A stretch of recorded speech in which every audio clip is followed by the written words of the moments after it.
If your business only works when you're duct taping together 17 apps and praying nothing breaks, you don't have a workflow. You have a liability. And today, I'm going to show you how to simplify your entire business without buying one more tool. If you're a coach, author, or consultant and your income feels inconsistent, it's not your offer, it's your processes. Hi, I'm Liz Goodman. As a certified nursing assistant, infection control assistant, office manager, and finally a nurse, I learned the hard way that if your systems are a mess, so is your business. Process to Profit helps authors, coaches, and consultants get crystal clear with our proprietary system, the Business Productivity Framework. So in this video, we're going to cover which standard operating procedures are important and need to be the first on your list to review. Then I'll show you how to create your first working draft. And finally, I will cover how to actually get your team to use the new procedure. Doing a deep dive on your business standard operating procedures can leave you feeling like you're drowning in a sea of paperwork.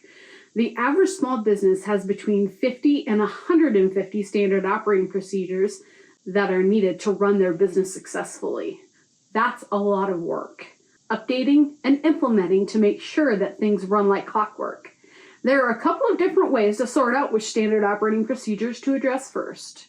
For authors, coaches, and consultants, I have narrowed it down to the three most important. Those categories are the delivery of your core work or client and content execution, marketing and growth systems, and operations, compliance, and team support. To get started, I recommend creating a list of all the standard operating procedures you already have under these headings. Then add the new standard operating procedures you need to create under each of these lists. Once you have a running list of standard operating procedures, it's time to list them in order of importance so you know which ones to create and implement first. Then ask yourself a couple of questions to sort them out. Once you have the top standard operating procedures selected in each category, pick one of those standard operating procedures and get started on your first draft. If this is helpful so far, we have a Process to Profit Quick Start Guide on our website. You'll find that at process2profit.org. That's process, the number 2, profit.org. It goes into more depth about this particular process, and it further aids you to select and organize your standard operating procedures. Staring at a blank piece of paper can be very intimidating. The next step is for us to fill that blank space with the individual steps needed to complete your standard operating procedure. Bonus tip, if you get started and you are completely lost, you can ask AI to create a standard operating procedure for you.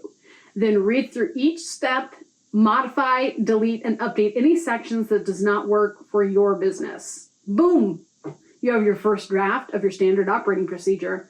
You don't have to use AI. You can simply sit down and write each step down as you remember them, or recruit your team to help complete the document. Go ahead and check off that standard operating procedure. Take a deep breath and celebrate. Getting the first one done is a huge step in the right direction. So you have a crisp new standard operating procedure. Now what? The testing begins. My recommendation is to share your first draft with your team and ask them to use the document as if it was the final version.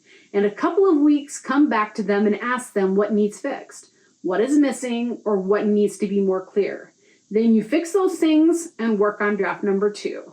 As a reminder, we talked about how to narrow down your standard operating procedure categories down to the 3 most important. We also walked through how to actually create your standard operating procedure and a little bonus on how AI can help in this process. And finally, we covered how to actually get your team to use the new procedure and what incremental improvements look like. Remember, process clarity first, tool second. Only then can you truly unlock efficiency and avoid drowning in tool overload. Today's entire process can be done with a pencil and paper or multiple tools that are confusing and frustrating.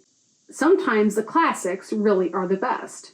If this episode helped you think differently about your business, subscribe and share it with another serious operator. And remember, profit isn't random, it's built.